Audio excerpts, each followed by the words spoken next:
Selamat malam teman-teman dan Ibu dosen Dr. Rosmawati Hildariah, Esos MT. Jadi di sini saya Kakak Rusdianto dan teman saya Muhammad Hilal Nugraha akan mempresentasikan tugas kelompok kami, yaitu mengenai pembahasan strategi komunikasi pemasaran jasa dalam hal konsep dan pengembangan program yang efektif. Jadi kita mulai di pokok pembahasan, yaitu kami di sini membahas 5 poin.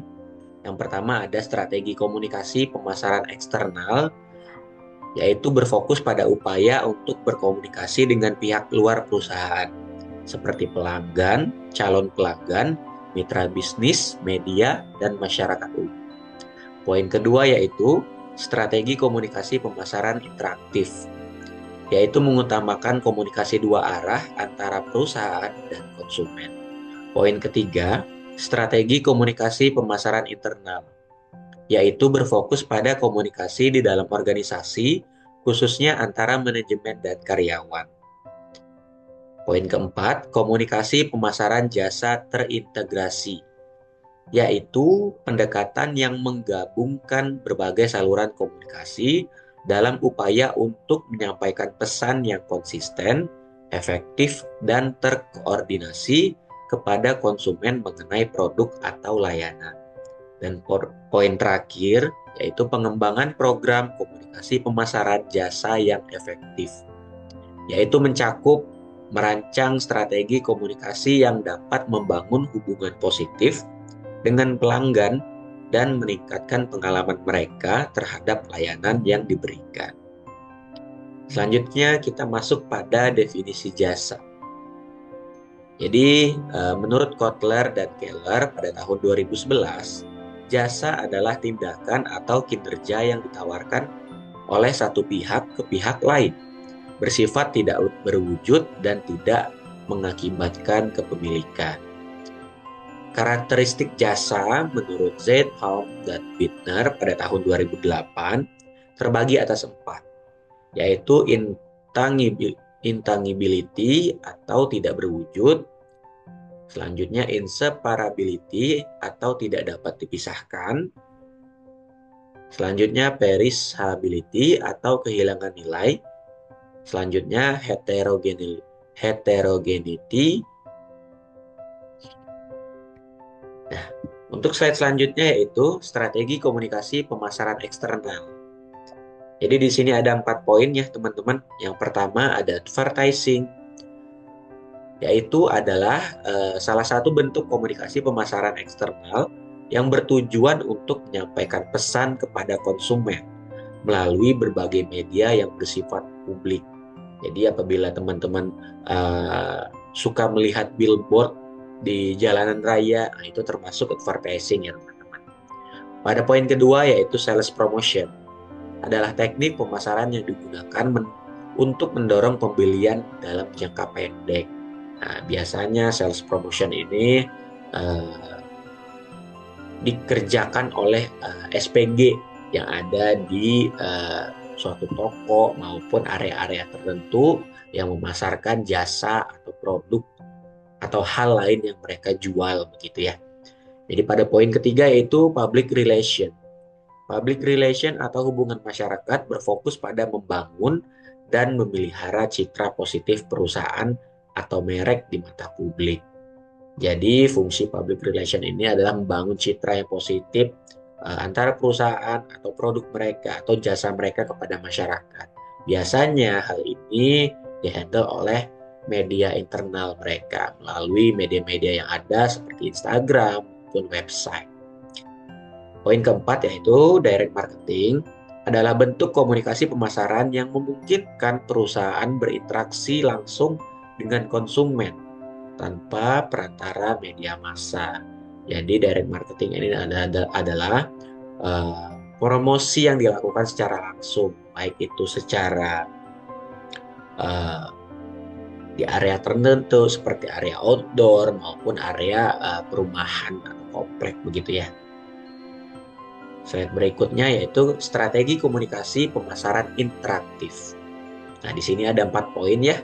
Yang pertama yaitu personal selling. Adalah pendekatan komunikasi pemasaran yang melibatkan interaksi langsung antara perwakilan perusahaan seperti tenaga penjual dengan konsumen potensial.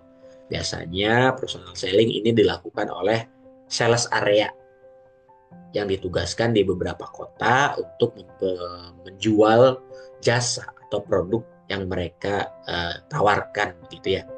Pada poin kedua yaitu customer service center adalah saluran komunikasi yang memungkinkan perusahaan untuk memberikan dukungan langsung kepada pelanggan, baik itu melalui telepon, email, atau platform lainnya. Jadi posisi CS di sini tidak mesti bekerja lewat uh, kantor begitu ya. Biasanya CS ini juga bekerja lewat rumah, ada yang hybrid, namun difungsikan sebagai customer service ketika para customer ini memerlukan insight dari CS, baik itu tentang jasa yang mereka tawarkan maupun produk yang mereka tawarkan. Gitu. Pada poin ketiga yaitu service encounter, yaitu mengacu pada setiap titik interaksi antara pelanggan dan penyedia jasa yang dapat mempengaruhi persepsi pelanggan tentang kualitas layanan. Yang keempat adalah service escape, yaitu istilah yang merujuk pada elemen-elemen fisik di sekitar lingkungan pelayanan yang dapat mempengaruhi pengalaman pelanggan.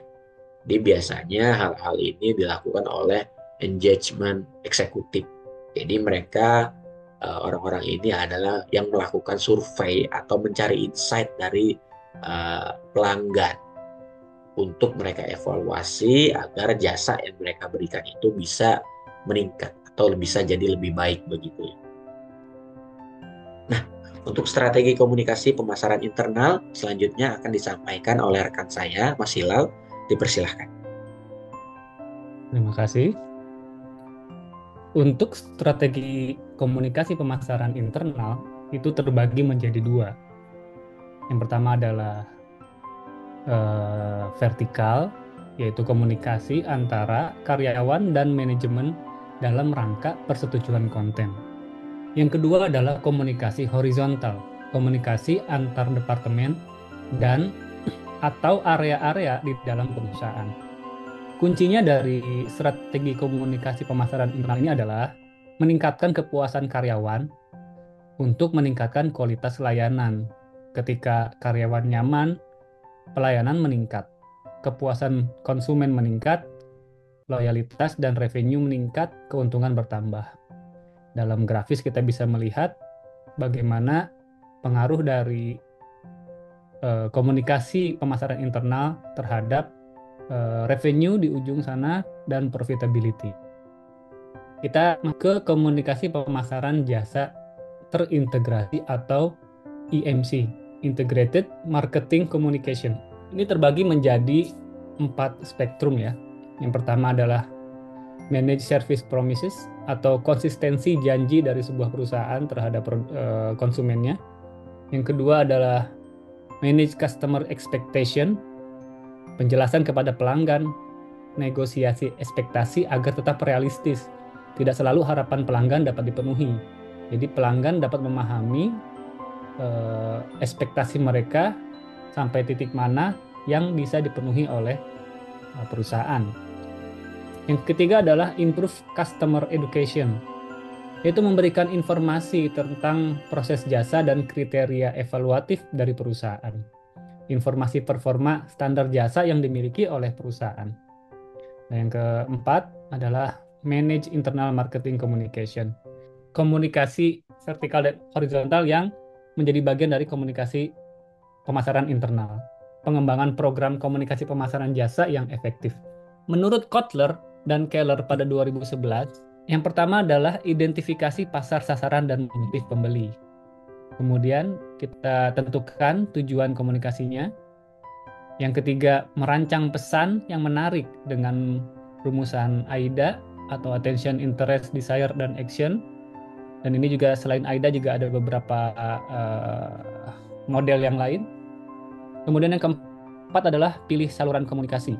Apakah dia saluran personal atau non-personal. Yang kelima, tentukan anggaran promosi agar programnya dapat berjalan dengan baik.